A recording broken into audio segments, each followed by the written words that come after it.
Respiratory tract में another infection is asthma. अब asthma क्या होता है? Asthma is a chronic lung disease that obstruct air flow. Asthma क्या है? लंग की एक डिसीज़ है जो हमारे एयर फ्लो को ऑब्स्ट्रक्ट करती है।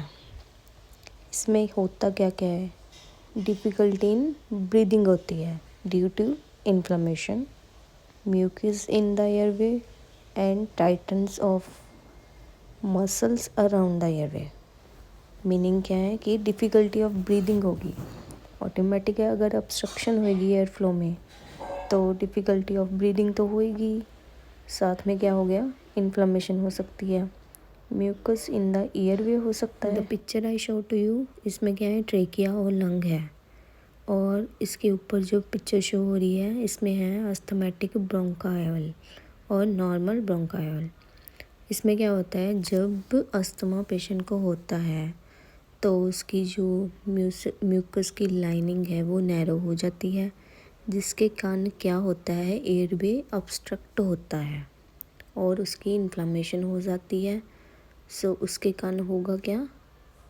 पेशेंट को ब्रीदिंग लेने में डिफ़िकल्टी होगी, जिसे हम क्या कहते हैं? Asthma. I show you picture of asthma that is seen. आप देखिए इसमें ट्रेकिया भी है, लंग भी है। अब जो होता कौन कौन सी वजह से है ये आपको समझाऊंगी कि टाइप्स ऑफ सब्सटेंस किसके कारण होता है। फर्स्ट ऑफ ऑल है एयर पोल्यूटेंट्स। एयर में जो पोल्यूटेंट्स होते हैं, डस्ट, स्मोक, मिस्ट, फ्यूम्स, उसकी वजह से, जैसे एग्जांपल्स दी हुई है आप पढ़ सकते हो। सेकंड है pollens, mites, moulds, animal dander, medications, foods.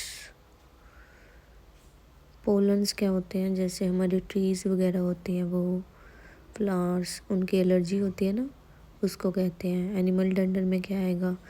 जैसे हम घर में पेट्स वगैरह रखते हैं, डॉग्स, कैट्स, बर्ड्स, उनसे कई पेशेंट को एलर्जी वगैरह होती है, उनसे पर्सन को एलर्जी होती है ना, उनसे हो जाता है। मेडिकेशंस जैसे एस्पिरिन, निसेड्स होते हैं जो एंटी इन्फ्लेमेटरी ड्रग्स होते हैं, उनसे एलर्जी होती है। फूड्स, किसी को बीट से एलर्जी, एग से, नट्स से, उसकी वजह से।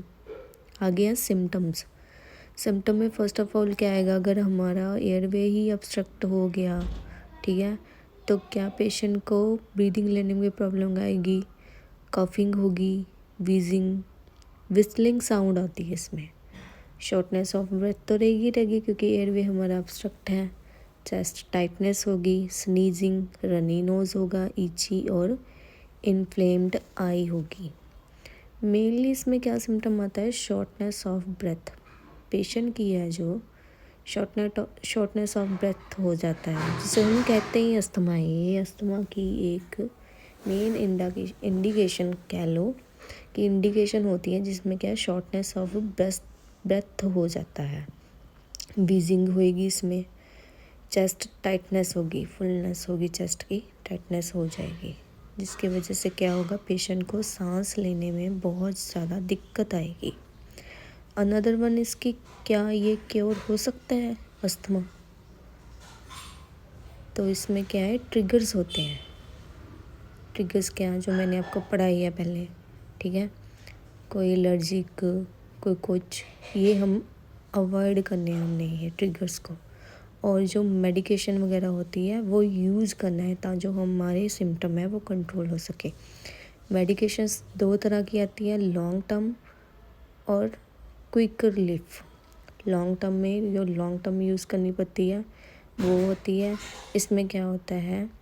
ये प्रिवेंट करती है म्यूकस और रिड्यूस द इन्फ्लेमेशन, ताकि जो हमारा जो एयर है वो कंस्ट्रिक्ट ना रह सके। और जो क्विक रिलीफ होती है वो क्या होती हैं? हमारी मसल को रिलैक्स करके रखती हैं ताकि जो हमारा ब्रीदिंग है पैटर्न है वो जो नॉर्मल हो जाए, इम्प्रूव हो जाए।